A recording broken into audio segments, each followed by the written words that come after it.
Hello, listeners. This is Kat, and welcome back to Put Your Hands Up Podfics.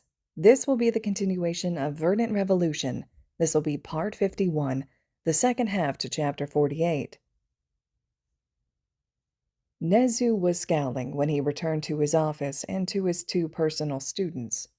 If only he'd had the opportunity to skin a few of the reporters that had dared break down the gate to his school, to barge onto the university's property. What he wouldn't give for a few minutes alone with their station heads. You know what? I'm going to get a few minutes alone with them. Nezu glanced at his students, even as he opened his mouth to apologize for the interruption to their lesson. He stopped when he saw the barely restrained displeasure. Is something wrong, my students?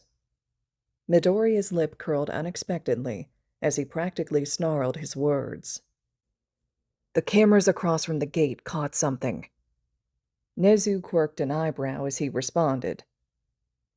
What did it catch?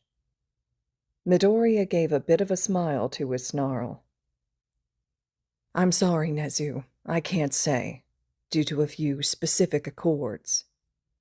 Nezu got the message. His eyes widened as the fur along his spine stood up, and his own snarl began. Students milled around the buses as they arrived from the locker rooms. They had been instructed to don their gear and get ready for the USJ.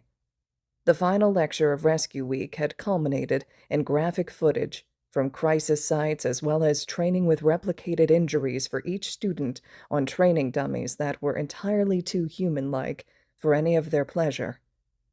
After learning the survival rates on makeshift tourniquets the previous night, several of the students had put in requests to add basic medical supplies to their gear. Aizawa patted his breast to check that his flask was still there, even as he called for the class presidents to begin loading onto the bus. Yaoyorozu's costume had seen major alterations under the purview of Midoriya's partner.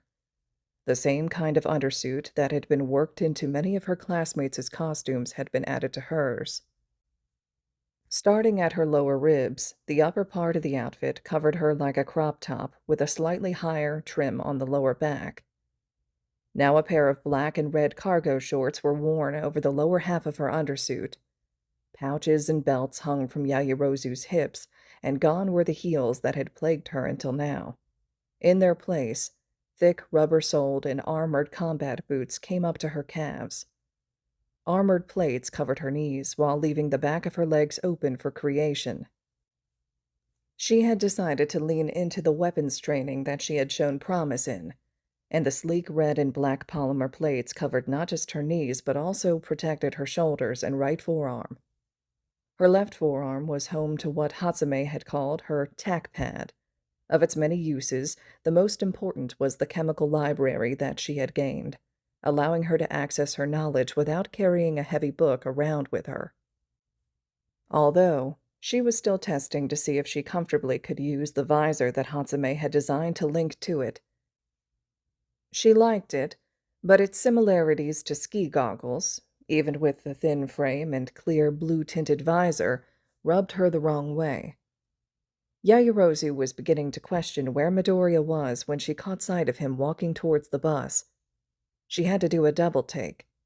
Standing at his normally startling 6'2", hair pulled back into a tight ponytail, Midoriya's armor pushed the image of what a hero should look like. Undersuit peeked out between the gaps of thick metal plates coated in white polymer finish. Silver traced the line of his jaw, while meeting the undersuit that showed up his neck. Above, two metal rings circled and covered his ears while connecting against the silver on his jaw. On top, they sprouted backward into two thick antennas, almost reminiscent of bunny ears. A similar tack pad was embedded in the metal of Midoriya's left forearm, and above the articulated plates on his fingers that stopped at the gloves' fingerless tips. But what caught Yaoyorozu's eyes, among the myriad of metal plates, beyond the pouches, hard and soft, was the sheer number of weapons she could count on him. Sidearm in a holster on his right thigh, combat knife on his right hip, what looked like a hatchet hooked to his left.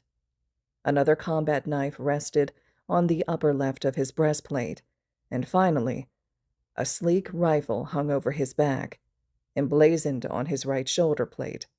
One could find a silver half-moon, with a single black cat sitting in its crook. "Sorry about that," Midoriya grumbled lowly, taking a sip from his cup of what smelled like coffee. "My gear finally got its final authorization, and it took another hour of arguing to actually get it out of Powerloader's workshop." Aizawa spoke up from the doorway of the vehicle before Yaoyorozu could respond. "Get on the bus, problem child. We're waiting on you and the blonde moron." Midoriya grimaced while climbing aboard. "All Might won't be joining us for a while." "Thank the gods," Midoriya muttered under his breath before continuing. Subtly, he held up 3 fingers to Aizawa. "He got sidetracked this morning by several villain attacks. He'll be late." Aizawa sighed, tucking his face into his scarf. Why Nezu even made him the 1B heroics teacher is beyond me. "All right, load up, Yaoyorozu, that's everyone." The drive was peaceful for all of 4 seconds before the students began talking. Conversations of all kinds were scattered between the heroes in training. The open seating plan on the bus lent itself well to group conversations. Asui leaned forward in her seat and spoke. "Midoriya, why do you have firearms for a rescue exercise, Kero?" Midoriya cracked an eye open and looked at Asui before noticing that most of the class had started listening in after the question. He sighed and rolled his head forward from where it was pressed against the glass behind him. "A few reasons. 1. As was mentioned in the triage lecture, a responder may have to secure an area depending on the circumstances of a disaster. 2nd, this is, technically, he mutters, new gear. Same reason we had you all running in your gear. I need to get used to having it on me. Finally, I just don't like not having my weapon on me for field work, regardless of the kind." A couple of the students shuffled uneasily in their seats, and Midoriya quirked an eyebrow. "Is it the gun that makes you uncomfortable, or is it weaponry in general?" Kirishima responded after wiggling his hand back and forth, palm to the ground. "I just don't think guns are very heroic, you know? You could easily kill someone." Tsunatori shrugged. "Heroes back in America use guns all the time. Reminds me of the States."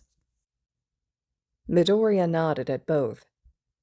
"I think it's partially a cultural thing and partially a practical thing. Kirishima is right that I could easily kill someone with a firearm. That's the point. Even Snipe could, despite his quirk. When a bullet enters the body, fragmentation can behave unexpectedly and kill someone. Even if I put the shot into their leg, Snipe uses rubber bullets outside of extreme circumstances, which are far less lethal but still have their problems. That is why shooting someone is, even for cops, the last option available." Midoriya opened one of the pouches on his chest before pulling a loaded magazine out and tossing it to Kirishima. "Hatsume and I have been working to address that problem. That ammunition is the current iteration of our solution, and what the third-year students here at UA are training with. It's designed to deliver a dose of synthetic neurotoxin derived from the Gimpy plant. Feels more or less like actually getting shot. Non-lethal, albeit incredibly painful." Ida went slightly ashen. "The giant killer plants that are fighting against the Australians." Midoriya shook his head. "No, the original form of the plant that still exists throughout much of Malaysia. Of course." Midoriya drew another magazine out of a different pouch and showed it to the other students. "I do still have live ammunition, but it's a last resort sort of situation." Kirishima tossed Midoriya's magazine back, and, as he tucked them away in their pouches, Kaminari asked a different question. "Is the new kind of ammo why your rifle looks strange?" That doesn't look like any kind of rifle I've ever seen." Midoriya glanced over and let out a small, "Oh." "It's just made with an integral suppressor. All of my ammunition is subsonic as well. Don't want to hurt anyone's ears, my own included." "Why are you carrying so much? 2 guns, 2 knives, an axe, plus whatever is in all those pouches?" Uraraka questioned, trailing off. Midoriya shrugged. "More than just 2 knives. I've got smaller ones tucked around for throwing. Old habits and all that." Midoriya didn't elaborate anymore, and eventually, the class went back to talking amongst themselves. That is, until Toga and Jiro pointed out that they were also carrying a half-dozen knives, tucked away on their bodies. Midoriya stretched as he stepped off the bus, 1A unloading behind him and 1B unloading from the bus just behind theirs. He saw Aizawa walking over to speak with Sekijiro and Kurose, the number 3, and the shaking of heads. Yayorozu and her vice president made their way over to Kendo and Shota. Midoriya caught a snippet of conversation from Jiro questioning if Tsuburaba was wearing casual clothes. Apparently, it wasn't his fault that 1A seemed to have standardized their costumes. The disparity in costume quality was something Monoma was loudly bemoaning, much to everyone's growing annoyance with the man. Shimura had apparently decided to make herself available for yet another stint of time as she floated around the students, nodding here and there. Eventually, the students were all shuffled inside the doors of the USJ, their excitement beginning to build as they glanced around the massive structure. Midoriya heard an excited whisper from Kaminari to Sero about Universal Studios. He could practically feel Kurose glaring at him from where she stood. They'd had an argument, is what he would call it. Their opinions differed heavily on the use of lethal force. Kurose was determined that it should be a last resort, while Midoriya was more than willing to use lethal force if it meant the threat to others was resolved. He had his reservations, but those reservations had been shaved down far too much for Heroes' comfort. Kurose was more uncomfortable than most, and Shimura was by far the most vocal. 13 stepped forward, arms wide as she began her speech. "Hello, students. It's wonderful to see so many bright faces here with us today. Flood zone, landslide zone, and conflagration zone. Every disaster and accident you can imagine can be simulated here. I built this facility myself to train young heroes like yourselves in the art of rescue. Welcome to the unforeseen simulation joint." Midoriya felt a bead of sweat roll down his neck when he noticed Uraraka vibrating in place so violently that he almost thought she was going to phase through the ground. Kaminari threw his hands up with a whoop. "Now, before we get started, I have 1 or 2 points to make. Or 3, 4. Aizawa rubbed his eyes before sighing, even as the classes stood attentive. "As I'm sure many of you are aware, my quirk is called Black Hole. I can use it to suck in and tear apart anything." "You've used it to save people from all sorts of disasters." Uraraka was somehow vibrating even faster now, much to Midoriya's concern. "Indeed. However, my power could easily kill, just as I've no doubt that there are some among you with similar abilities." Multiple students shifted uncomfortably, as others stared down at their hands. "All too easily," Shimura muttered behind him. "In our society, the use of quirks is heavily restricted and monitored. We must never forget that it only takes one wrong move with a quirk for people to die. This class will show you precisely how to use your knowledge and quirks to save lives. Your powers are not meant to inflict harm. I hope that throughout your time here at UA, you can reach the understanding that you're meant to help people." Aizawa stared blandly at the group. "Great. First off," a shrill shriek pierced the earpieces of 1A and those of 1B who had communicators. Midoriya's hand clapped over his headset with a grimace. his eyes drawn to the swirling black hole in the courtyard of the USJ. A swirling blackness that he recognized. Aizawa pulled up his goggles and yelled at the classes as Sekijiro had stepped forward beside him. "Huddle up and stick together. 13, Midoriya. Protect the students." Kirishima squinted as he looked down into the courtyard of the USJ. "What on earth is that?" "Stay back. Those are villains." Sekijiro put his arm out, blocking any of the students from stepping forward. A villain covered in hands stepped forward, scratching his neck. "Where is he? All Might is supposed to be here, isn't he? I see 3 professors, but no All Might. I wonder if some dead students will have him running over here."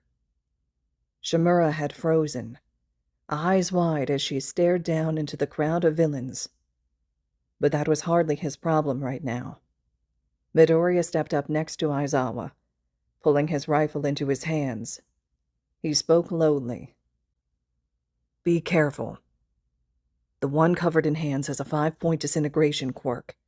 The man covered in smoke has a strategic level warp quirk at least. The hulking behemoth, I don't know about, but I don't like the look of it." "Thanks. We'll discuss this later.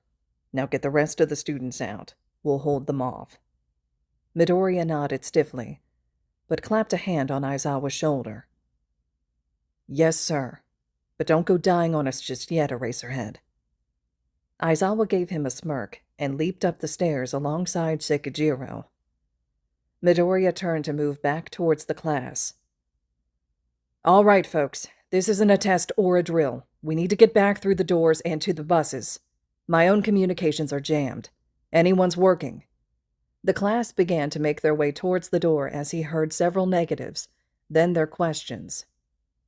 "Who would be dumb enough to sneak into a school for heroes? What's going on?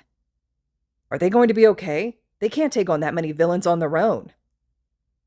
13, aren't there sensors to detect intruders?" Midoriya nodded at that one. Quick thinking on Yaoyorozu's part. "Of course there are, but the sensors don't seem to be working. Otherwise the alarm system would have been tripped. More than likely some kind of wide-area low-to-high band jamming quirk," Midoriya stated, even as the students discovered the doors locked and sealed. "Shit. 13, how thick are these doors? Can you get through them with your quirk?" "Thick enough that it'll take me a couple of minutes." "I won't allow that." Midoriya spun, bringing his weapon up in level with the golden yellow eyes of Kurogiri. "Greetings. We are the League of Villains. Forgive our audacity, but today we've come here to end the life of the symbol of peace." Kurogiri's eyes swept over the crowd of students. "We were under the—" Kurogiri froze in his speech the moment his eyes landed on the royally pissed-off expression. That was Midoriya's. "Well, I wasn't expecting you to be here, Mr. Midoriya." "Why the fuck does he recognize you, Midoriya?" Shimura hissed in his ear, making Midoriya's eye twitch. The students that were positioning themselves to jump went rigid as Midoriya narrowed his eyes. "Nor was I expecting you and your brat to have the audacity to attack UA. But here we are. Is this on your boss's orders?" Kurogiri's smoke wavered as he shook his head. "No. This is something the young master has chosen to do on his own, and as such, my orders come from him." Kurogiri's smoke began to spread around the students. "We were expecting the symbol of peace here today, but it would seem his schedule has changed." 13's hand snapped up, and a cap popped off the end. Midoriya grabbed her arm, gritting his teeth. "Don't," he muttered. "He'll just turn it against you." "My role remains unchanged." Midoriya yelled to the class to move, even as the smoke changed into gates. "Be gone, and be scattered." A resounding cry was heard as students fell, into varying portals. Hatsume brought her head up and away from her project with a jarring force, her hand slapping against her ear as a static shriek echoed. Annoyed, she pressed the communication device just below her ear and spoke. "Phoenix, what the hell was that?" A moment of silence passed before Phoenix responded, sounding disconcerted. "I am not sure. I have lost all contact with Father and the rest of the students at the USJ." Hatsume felt a chill run up her spine. "Confirmed?" Another moment of silence. "Confirmed. No contact can be established with any devices located at the USJ." Hatsume was already moving and giving orders to have Dabi put their headquarters into lockdown. She grabbed Majima's arm and pulled him back into his office. Majima appeared concerned but said nothing, as Hatsume hadn't shown any behavior such as this in the past. As the door closed between them and the rest of the support course, Hatsume hit a button on Majima's desk phone. "Nezu, you listening?" "I am, Hatsume. What is the—" "We've just lost all contact with the USJ." Nezu set down his cup of tea. He had been in the middle of lecturing Toshinori on time usage when an emergency call from the support lab came through. "Well, that is concerning. Do you have any idea of how this could have happened?" "No. Our communicators are special. They are a prototype technology using experimental quantum entanglement methods. It's not really QEC technology, but Midoriya got us close.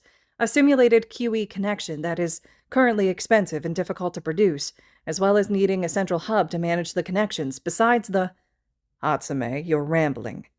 Majima placed his hand on her shoulder, in an attempt to get her to take a breath. She did.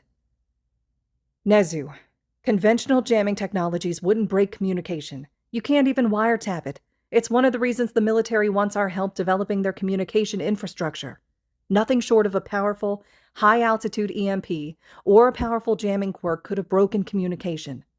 Since everything is still working here—" Hatsume trailed off, but Nezu had gotten the message. "It would seem that we have uninvited guests at the USJ. Thank you, Hatsume. Power loader, report outside with your gear." The connection clicked off, and Hatsume was once again moving toward the armory they kept in the support lab. Hatsume was already loading an automatic with live ammunition when Majima caught up to her, putting a hand on top of the rifle. "Hatsume, you need to stay here and take care of the class. Let the faculty deal with this." Hatsume gritted her teeth and glared at him before yanking the rifle out of his grip, loading a magazine and racking around into the chamber. "Fine." She forced the rifle back into his arms by the barrel. "But if a single one of them doesn't make it, then I'm taking it out on your ass, Majima, sir. Take that, and these." Hatsume shoved several more loaded magazines into his hands. "And give them to Snipe in case he needs them." Majima gave a single short nod and took off out the door as Hatsume rounded up the class. The evasion boosters in Midoriya's armor gave a small, fiery burst, and he hit the ground and rolled, bringing his rifle up. Ruins zone. Midoriya took note of his surroundings, the hollowed-out buildings and dilapidated structures crumbling to the ground. Dust was heavy in the air, along with the smell of old, stagnant ozone. Ruins. This just looks like the Niigata slums. Midoriya moved forward, eyes and rifle scanning the buildings as he went. Shimura was blessedly quiet at the moment, seemingly stewing on her own problems. A heavy crack echoed through the air, and moments later, a scream sounded from somewhere to his right. In a moment, Midoriya was running. He turned the corner to find Yaoyorozu and Kirishima standing in front of Bondo, who was holding an unconscious and bleeding Yanagi. Shigezaki stood between them, hair writhing. Around them stood enough villains to make even Midoriya blink. So he did what he was best at. He opened fire. Kaminari felt the wind whip around his head as he fell from the portal.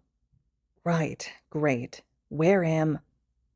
Kaminari's thoughts were cut off as his body hit the icy water of the flood zone. He nearly inhaled the water, his body gasping at the temperature change. Spinning, he tried to figure out which way was up, only to come face to face with rows of razor-sharp teeth. In his panic, the world flashed and turned to gold. Asui had seen Kaminari fall into the water of the flood zone as she dragged 1B's class president aboard the boat. Luckily for her, their vice president had landed on the boat and helped her get Kendo up and onto the deck. There was another splash as a male body hit the water. "Hananuki," Shota said rather succinctly. "I'll get him." Asui was cut off as the world flashed in front of her, a deafening crack echoing across the flood zone. She blinked a few times to clear her eyes before the bodies began to float toward the surface of the water. She blanched, realizing what had just happened. Fuck. Before Shota could ask, he was back in the water, swimming toward the spot where she'd seen the two men punch through the surface. Grabbing their bodies, she pushed herself to swim as quickly as she could back to the boat. The two men fell to the deck first as she flung them out of the water, quickly followed by herself. Shota was staring wide-eyed at the two bodies. Kendo was already struggling towards Hananuki while Asui rushed to Kaminari's side. Kaminari was coughing up water with a dopey smile, and it was almost enough to set Asui at ease until she heard Kendo speak. "Fuck, he doesn't have a pulse. I'm starting CPR. Shota, see if you can find medical supplies on the ship, and look for an AED. They should have one on board." Kendo began the motions of CPR as she spoke, and Asui ran to her side, ready to swap when she needed it. Shota came back pale. "There isn't anything on the boat. It's a shell meant for training. There's only a radio in the main cabin." Kendo swore. "What the hell are we going to do? Even if we keep his heart pumping, we're going to wear out eventually, and who knows how long it's going to take for the heroes to arrive. We need an AED to shock his heart back into rhythm." "We're going to have to wait for Kaminari to pull himself together, Kero."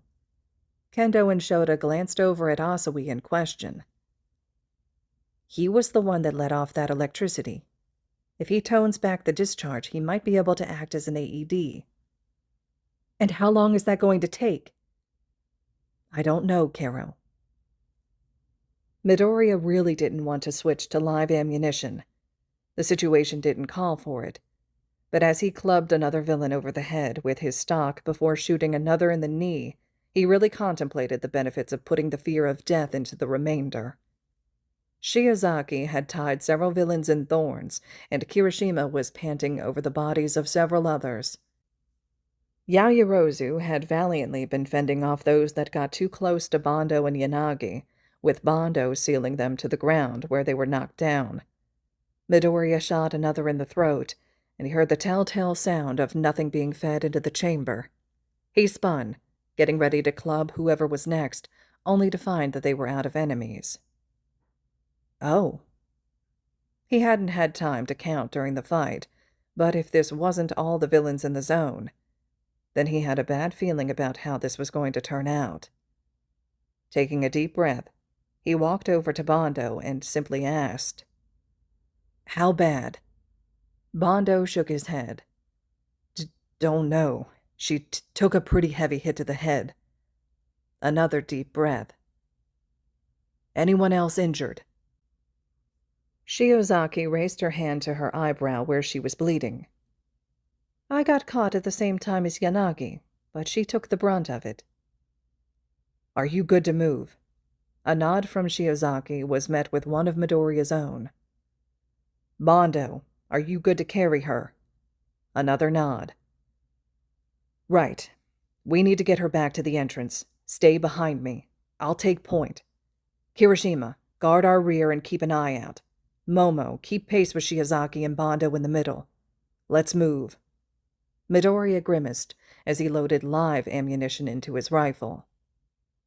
"Midoriya, that's live ammunition." Shimura muttered under her breath. No shit, Midoriya muttered back. Shouldn't we do something for these? Shiozaki paused. Villains? Some were unconscious, and others were crying in agony from the synthetic neurotoxin. Others were still encased in glue, some bleeding out. Midoriya shook his head. They made their choice.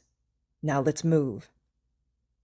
Screams echoed across the downpour zone as others gasped for any air they could get into their lungs. Everything had been going great for Shoji. Midoriya had been right. It was an upsetting, horror-inducing way to fight, but against villains with no one around to witness it, it was incredibly effective. Incredibly disturbing, but effective. That was until Tokiyami had found him. The young man had been struggling to control Dark Shadow as it was. Dark lighting and the thunderous rain made for a volatile situation. Then they'd met Shoji and saw the scene.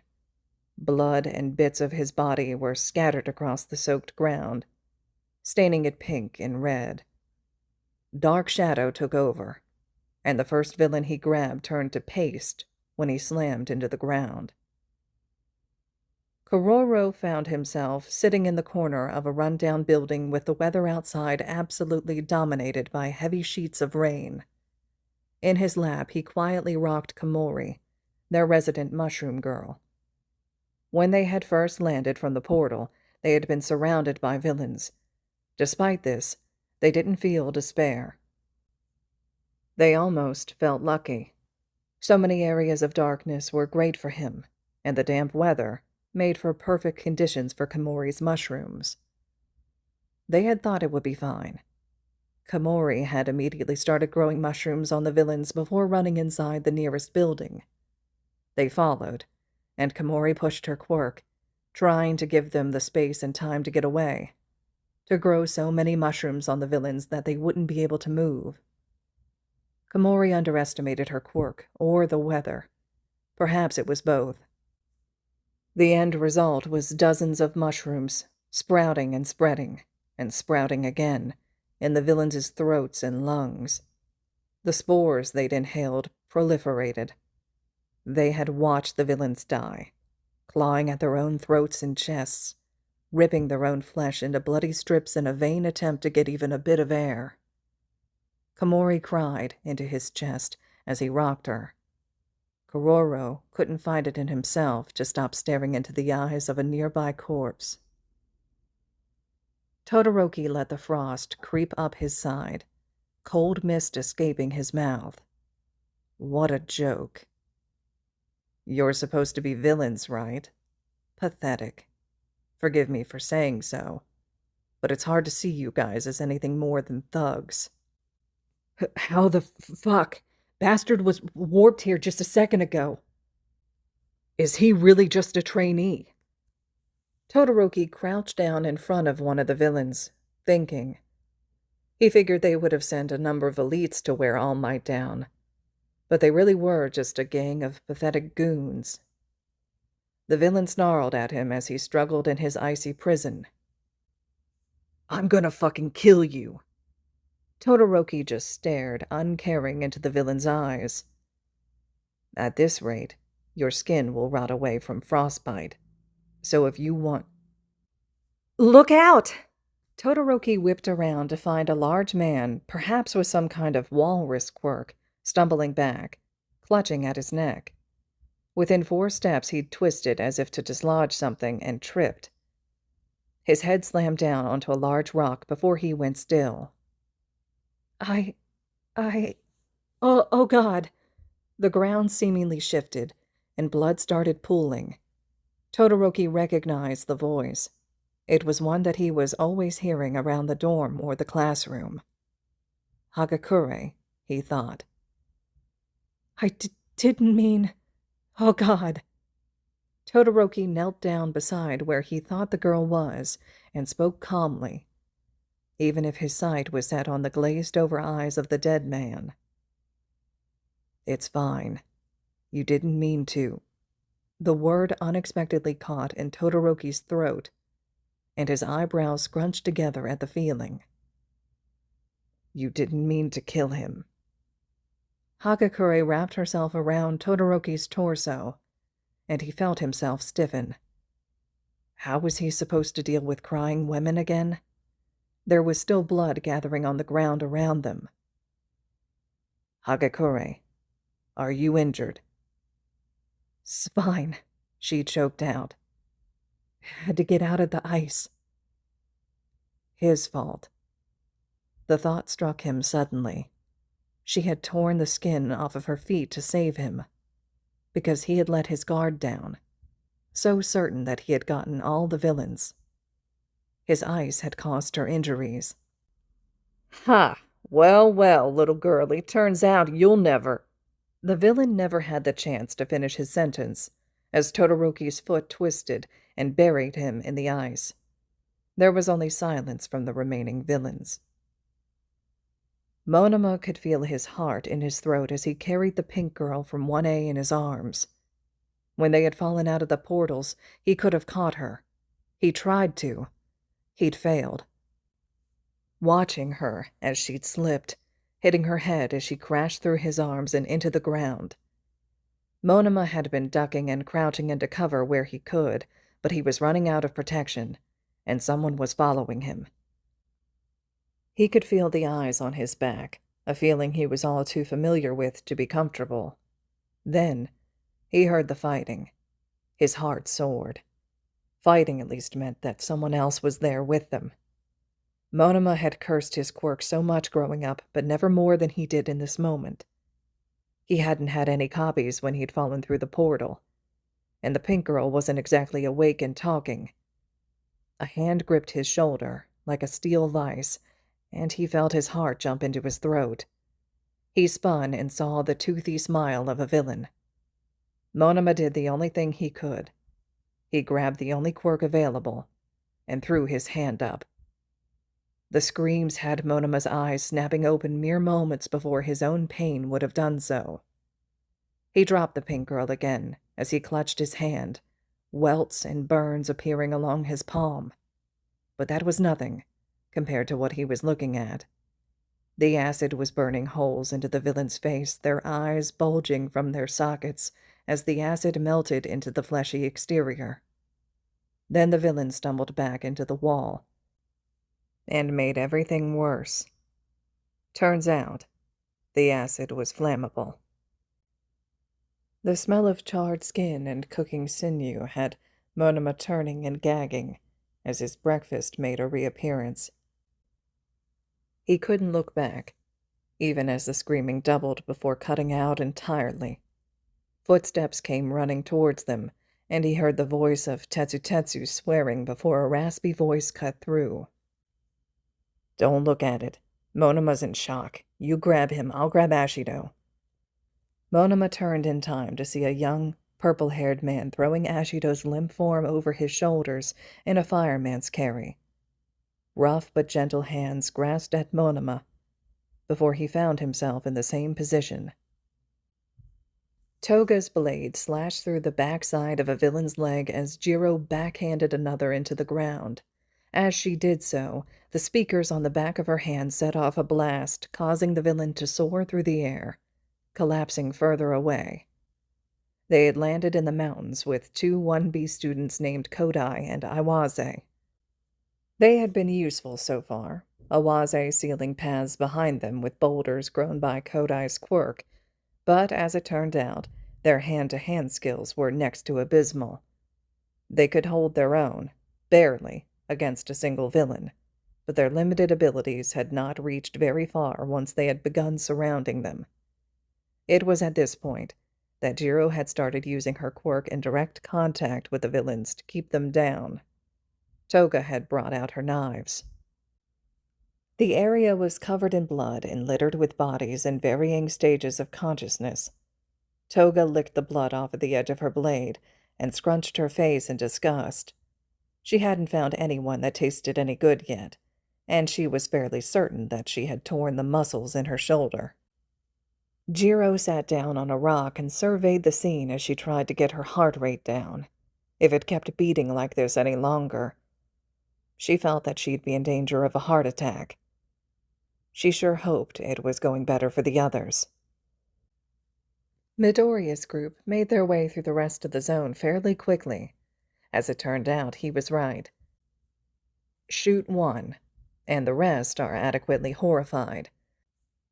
Yaoyorozu had put a tourniquet on the man and, while smiling, told him that if he moved, it would come undone and leave him to bleed to death. Midoriya didn't think so.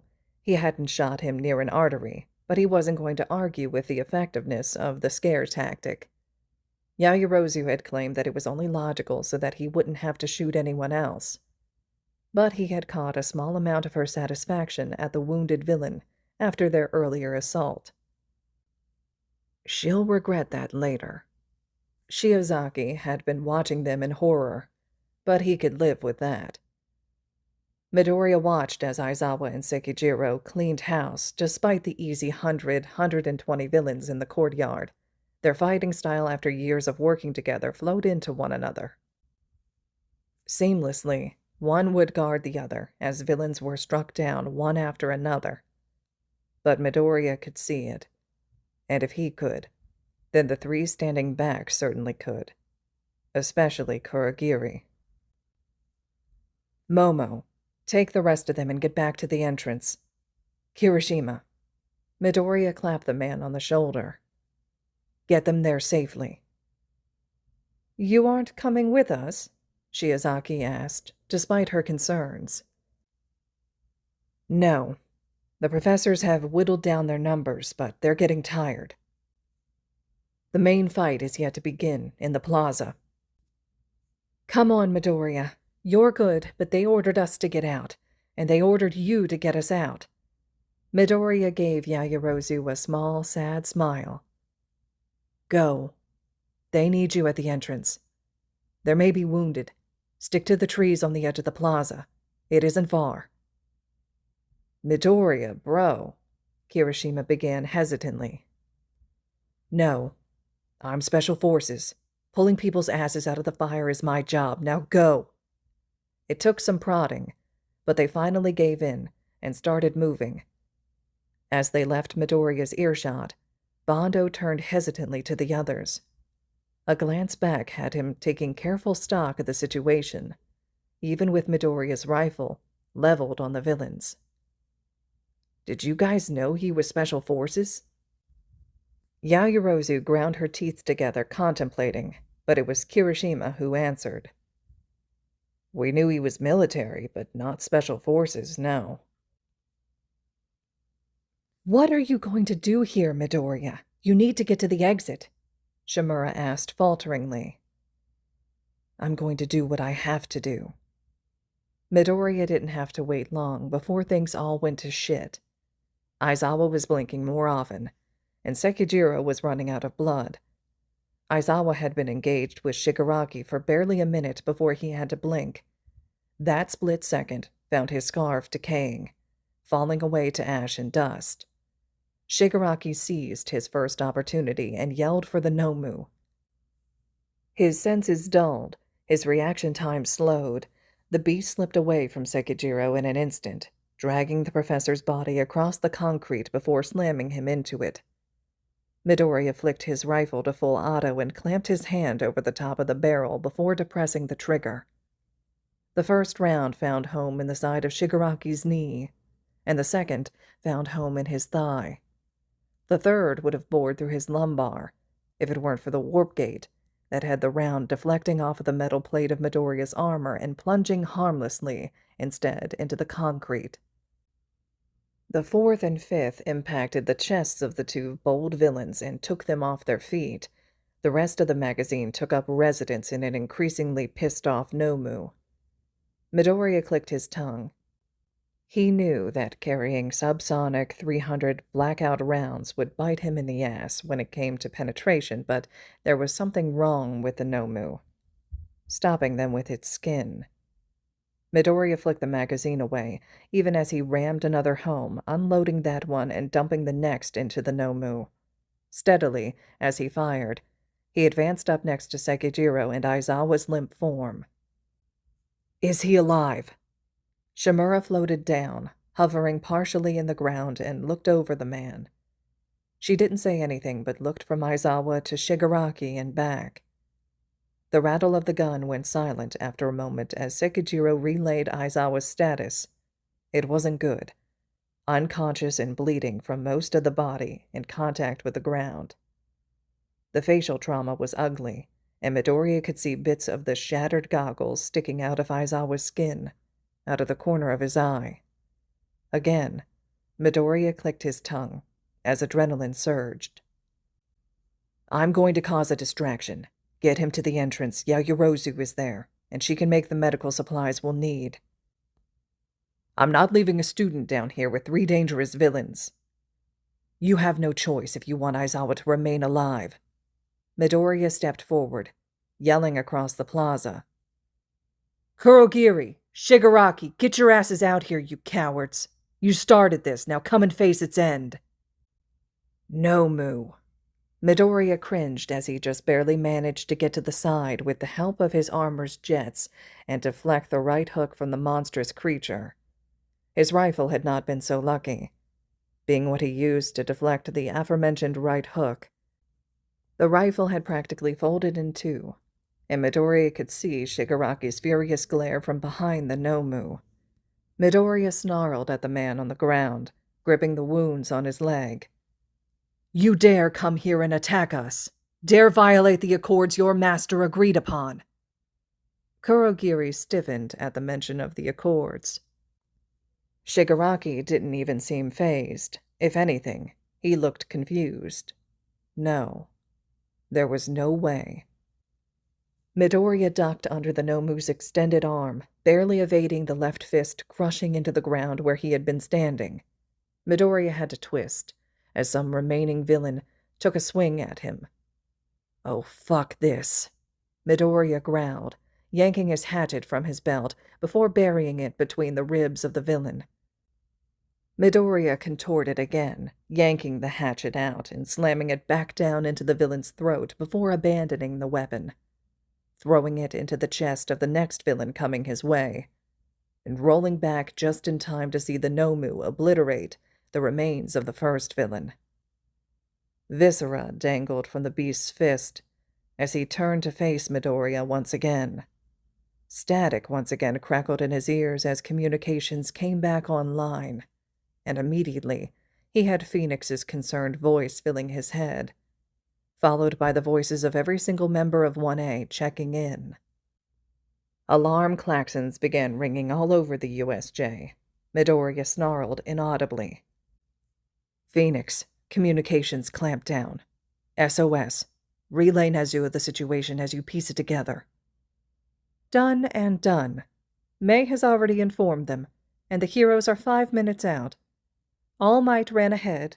He should be getting there soon. Midoriya's muscles screamed at him as he threw himself to the side to dodge the Nomu's fist. Fucking motherfucker. Muscle integrity degrading. You'll only be able to do that 1 or 2 more times before your legs give out on you. Shit. Could he distract it long enough? Whatever the hell it was, Midoriya needed the rest of the faculty if he was going to take it down without injuring himself. Ha! Suck it, you shitty NPC. My bioengineered marvel was designed to fight against All Might. You'll never... Midoriya didn't hear the rest. As his mind processed the word bioengineered, he saw red. The Nomu backhanded him and sent him skidding back. Structural integrity of forearm bracer compromised. Bone integrity of right arm compromised. Bioengineered. Bioengineered? All Might? Midoriya felt a hateful smile come to his lips as images of white-skinned beasts flashed across his eyes, of sagging skin and ripping teeth, of human faces stitched into flesh, of medical horrors released into the forest to hunt the surviving members of battles routed. Bioengineered, Midoriya sneered. You would dare violate the sanctity of the dead to create this thing? All to kill one man. Midoriya growled as his eyes lit viridian, and his lips peeled back in disgust and hatred. Athena, full integration authorized. STEM deployment grades 1 through 5 authorized. Midoriya could practically hear the shock and anger in Phoenix's voice, could hear the hesitancy in Athena's question. Do it, or this may kill me. This could kill you regardless of what you do. This is an untested technology, Father. Shigaraki froze as Midoriya crouched down in a practical sprinter's position. Pure malice radiated from him as he let sharp teeth show. Let me show you bioengineering. The ground cracked as he pressed off, blitzing towards the Nomu, a trail of blue afterburners just visible. The Nomu swung at him again, but Midoriya blurred underneath its arm, drawing out one of his knives and ramming it between the joints in the creature's knee, cleanly severing the tendon before leaving the blade there. The Nomu shrieked. Even as it twisted to throw another punch, Midoriya just stepped back a pace before stepping up, the arm embedded in the ground, twisting and embedding a second blade into the shoulder joint of the creature. Midoriya dropped to the concrete just in time to sidestep and grab the forearm that wasn't embedded by metal and give it a twist, ripping the limb from its socket and shredding muscle fiber. The creature screamed, and Midoriya loved it. How much pain and suffering had they been given by creatures just like these? How he would have loved to rip one of those white horrors to pieces, bit by bit, for what they did. Midoriya kicked the creature in the jaw, even as it struggled to move one arm past the metal bar hindering it, while the other hung limply with its ruined muscles. It seemed to be healing, but not fast enough. Not nearly fast enough. Hard to move your joints when they're pinned, isn't it? A woman seemed to be floating in the air, trying to get his attention, trying to tell him something. But Midoriya couldn't find it in him to care what it was, couldn't focus on it anyway. Midoriya smiled a vicious smile as he gripped the Nomu by the jaw and sunk his fingers into its squishy, exposed brain matter. The creature shrieked and writhed underneath Midoriya's fingers, struggling for anything it could do with its flailing limbs. Its eyes panicked and wide-locked with Midoriya's gleeful viridian fires. Slowly and deliberately, Midoriya twisted the Nomu's head. Ligaments and muscles strained and snapped, and the sickening crunch of bone was met by the wet sound of his body giving away, and through it all, Midoriya laughed. Fire in his eyes, he laughed and laughed until the last bit of sinew gave way, and Midoriya tore the Nomu's head clean off before pointing its dead eyes towards Shigaraki. Midoriya's body coated in the blood of his creature. Shigaraki shook in rage, in horror, in disgust. This was supposed to be a hero student? Just what kind of... Cheated. You cheated! A goddamn hacker got into my game... Midoriya blurred again, the ground cracking and the head bouncing. Kurogiri tried to throw up a warp gate, but he was too slow on the uptake. By the time the gate was open, Midoriya was past it with bloody claws holding Shigaraki by the throat. This is not a game! Both men froze as Midoriya roared into Shigaraki's face. There are no health bars in side quests, no distinction between player and NPC. There is no log or tutorial on how to live life. Shigaraki's hands started to twitch and move. Oh, try it. I'll snap your neck like a twig. I know I can kill you before you can decay through my gear. Shigaraki froze, hands halfway up with fury etched into his features.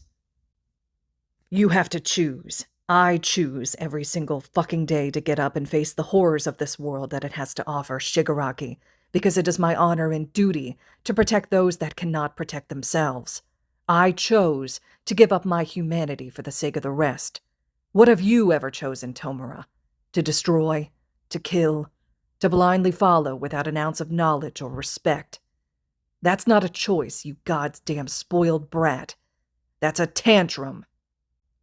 Please, please stop. Shimura was practically sobbing. You can't kill him, please. Mr. Midoriya. Shut up, Kurogiri. The only reason I don't kill him now and save all of us the trouble down the line is that I can't bring myself to believe All for One would be this stupid. So open your portal, take your charge, and get the fuck out of my sight. Shimura reached out in panic, trying to grab onto Midoriya's arm, babbling something about keeping him, about not sending him back. Once again, Midoriya ignored the ghost. Kurogiri inclined his head ever so slightly before opening the portal. Midoriya tossed Shigaraki through like a bag of trash. The mist man vanished, leaving Midoriya alone in a courtyard full of corpses and the unconscious. A boom resounded through the USJ as the front doors flew off their hinges, and in a moment, a giant blonde dumbass was standing next to Midoriya, taking in his condition. All Might considered for a moment how the boy could look much worse. His skin was almost gray, which only made the red of his blood stand out even more. It leaked from his eyes, his nose, his ears, and his mouth. And with that mouth he sneered at the symbol of peace. Well, look here. Fucking late again. Midoriya's eyes rolled back as he crashed to his knees, vomiting blood before passing out in the puddle. Shimura's eyes widened, and she vanished. All right, listeners, this concludes Chapter 48 of Verdant Revolution. Chapter 49 will be up next. I hope some of you can understand why maybe I had to split that last chapter up, just because there was so much to it. Definitely a lengthy one, really, really in-depth descriptions of what was taking place for the USJ. Of course, there was a lot of shifting POVs. You had 1B involved as well, so a lot more characterization going on. I love to see some of that taking place, for sure. All Might showing up after Izuku already got Shigaraki and Kurogiri to leave the USJ, and the fact that he's collapsing there at the end. So in the comments below, please let me know your thoughts and reactions that you had overall to this chapter. Just a reminder, too, that this fic is located on AO3, so if you have an opportunity, you can leave comments, kudos, and support to the original author as well. And as always, thank you all so much for listening.